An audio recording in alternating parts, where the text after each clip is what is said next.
আসসালামু আলাইকুম প্রিয় দর্শক, গ্রিন লিফ গার্ডেনের পক্ষ থেকে আজকের আরও একটি ভিডিওতে সবাইকে স্বাগতম জানাচ্ছি। প্রিয় দর্শক, আজকের ভিডিওতে আমি আপনাদের সাথে গোলাপ গাছের কাটিং থেকে চারা করার দ্বিতীয় ধাপটি দেখাবো।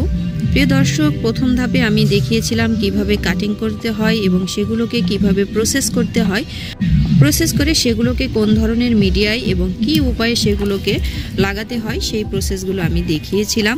প্রথমে আমি বলেছিলাম প্রথম ধাপে যে 15 দিনে গোলাপের কাটিং থেকে চারা হয়ে যাবে।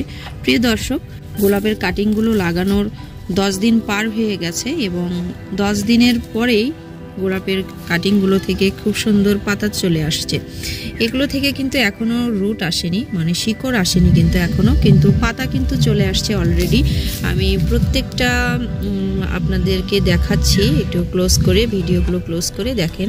এই যে এই পলির ভিতরে কিন্তু পাতা দেখা যাচ্ছে এবং এই যে এই পলির ভিতরেও পাতা দেখা যাচ্ছে এবং এই যে আরেকটা পলি এখানে দেখায়, এটার মধ্যেও কিন্তু পাতা দেখা যাচ্ছে। যেটা একটু দেখায়, এটার মধ্যে যে ছোট্ট একটা কুড়ি বের হয়েছে সেটা কিন্তু দেখা যাচ্ছে। এগুলো সবই আইসিইউ পদ্ধতিতে করা এবং এগুলোকে এখনও নাড়াচাড়া করার মতো পরিস্থিতি হয়নি। জাস্ট আমি খুব আস্তে করে একটা খুলে রেখেছি আপনাদেরকে দেখানোর জন্য। ঠিক আছে, আমি আরেকটা একটু খুলে দেখাচ্ছি। এগুলো কিন্তু আমি গত ভিডিওতে কাটিংগুলো লাগিয়েছিলাম, বলেছিলাম 15 দিনে চারা হয়ে যাবে। ইনশাল্লাহ 15 দিন পার হতে হতে এগুলোর পাতাগুলো আরও অনেক বড় হয়ে যাবে। এখন যে বিষয়টা আপনাদের সাথে শেয়ার করব সেটা হচ্ছে, কাটিং থেকে চারা করার জন্য কিন্তু প্রচুর ধৈর্য নিতে হবে এবং প্রচুর সেন্সিটিভভাবে এগুলোকে হ্যান্ডেল করতে হবে। এখন পাতা আসছে দেখে যে সেগুলোকে খুলে ফেলে দিবেন, এই কাজটা কিন্তু করা যাবে না, যেটা সবাই করে ফেলে। যার কারণে ভিডিওটা আমি একটু তাড়াতাড়ি করে করতেছি। যে অনেকে যেটা করে যে যখন দেখে যে পলিথিনের মধ্যে পাতা দেখা যাচ্ছে, নতুন করে কুড়ি চলে আসছে, সেগুলো তখন সেই পলিথিনগুলো খুলে দেয়। এই কাজটা কিন্তু মোটেই করা যাবে না। এই গোপন টিপসগুলোই আসলে ফলো যদি করেন তাহলে সেগুলো থেকে সঠিকভাবে চারা করতে পারবেন। তো এটা একটু আমি আপনাদেরকে খুলে দেখাচ্ছি, যদিও খোলা ঠিক না, তারপরেও একটু খুলে দেখাচ্ছি ভিডিওর স্বার্থে। আস্তে করে আমি রাবারটা খুলে ফেললাম এবং এখন আস্তে করে আমি পলিটা খুলে ফেলবো। দেখেন কত সুন্দর সতেজ পাতা বের হয়েছে কাটিং থেকে, কিন্তু দেখে মনে হচ্ছে যে চারা হয়ে গেছে, আসলে কিন্তু চারা হয়নি। এগুলোতে বিন্দু বিন্দু শিশির জমে আছে পলির ভিতরে, একটু কিন্তু চারা হয়নি। মাটি এখনো বেশ আর্দ্র আছে, প্রথম যে আমি পানিগুলো দিছিলাম সেই পানি এখনো কিন্তু মাটিতে লেগে আছে। এখনো এগুলোতে পানি দেওয়ার কোনো প্রয়োজন নাই। জাস্ট একটা কাজ করতে পারেন, সেটা হচ্ছে এই যে এখন আমি এটা খুললাম, এটা যদি আপনারা 10 দিন বা 15 দিন পরে দেখেন পাতাগুলো একটু বড় হয়ে গেছে, যেমন এটার পাতা কিন্তু মোটামুটি বড় হয়ে গেছে। যদি এরকম অবস্থা দেখেন তাহলে এই পাতাগুলোতে একটু পানি স্প্রে করে দিতে পারেন। পাতাগুলোতে পানি স্প্রে করা হইলে পাতাগুলো শুকিয়ে যাওয়ার হাত থেকে এগুলোকে রক্ষা করা যায়। তো এগুলো এখনো ছোট আছে, তারপরে আমি যেহেতু খুলে ফেলছি এগুলোতে একটু পানি স্প্রে করে দিব। মাটিতে দিব না, কারণ মাটি এখনো কিন্তু যথেষ্ট পরিমাণ ভেজা আছে। শুধু পাতাগুলোতে হালকা করে পানি স্প্রে করে দিবেন। যে স্প্রে মেশিন আছে সেটা দিয়ে স্প্রে করে দিবেন। আমি এই স্প্রে মেশিনটা ব্যবহার করি, এই স্প্রে মেশিন দিয়ে আমি একটু হালকা করে স্প্রে করে দিব। তো স্প্রে করা আমি এখন দেখাচ্ছি না, আপনারা স্প্রে করে নেবেন। এখন আমি ইম্পর্টেন্ট যে বিষয়গুলো সেগুলো আপনাদেরকে একটু দেখিয়ে নেই ভিডিওতে, যেগুলো আসলে মানুষ ভুল করে ফেলে চারা করার ক্ষেত্রে। আস্তে করে আমি পলিটা আবার লাগিয়ে দিই, বারবার খোলামেলা করা যাবে না। চারা 15 দিনে মোটামুটি একটা লেভেলে চলে আসে, তারপরে অপেক্ষা করতে হবে। এটাতে আমি একটু পলিটা লাগিয়ে তারপরে আবার পরবর্তী প্রসেসটা দেখাচ্ছি।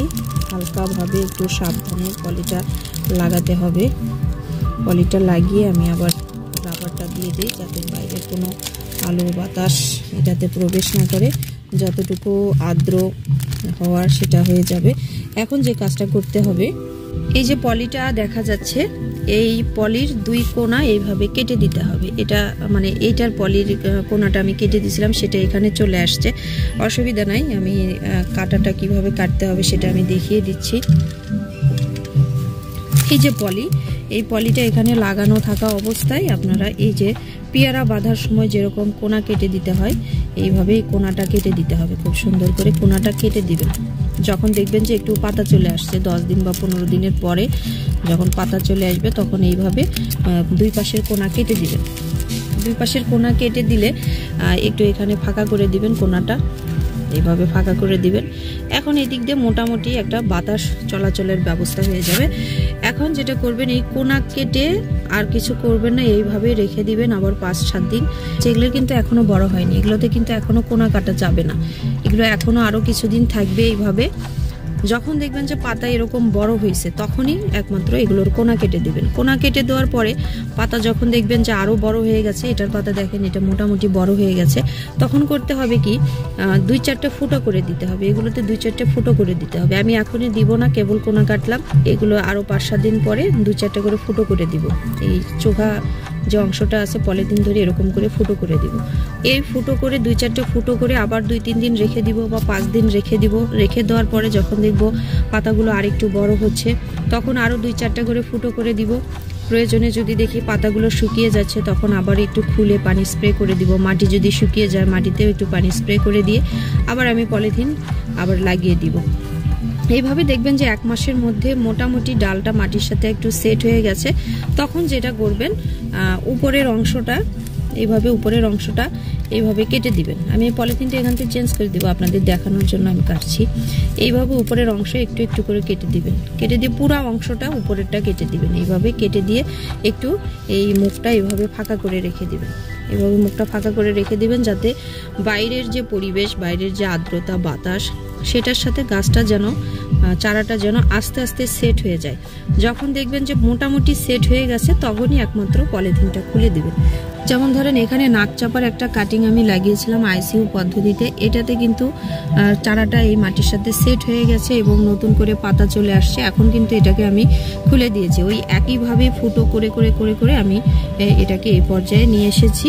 এই বিষয়গুলো যদি আপনারা একটু ভালোভাবে খেয়াল রাখতে পারেন তাহলেই একমাত্র এই গোলাপের কাটিং বা সেন্সিটিভ যে কাটিংগুলো আছে যেমন বাগান বিলাসের কাটিং, এগুলো থেকে চারা করা সম্ভব হবে।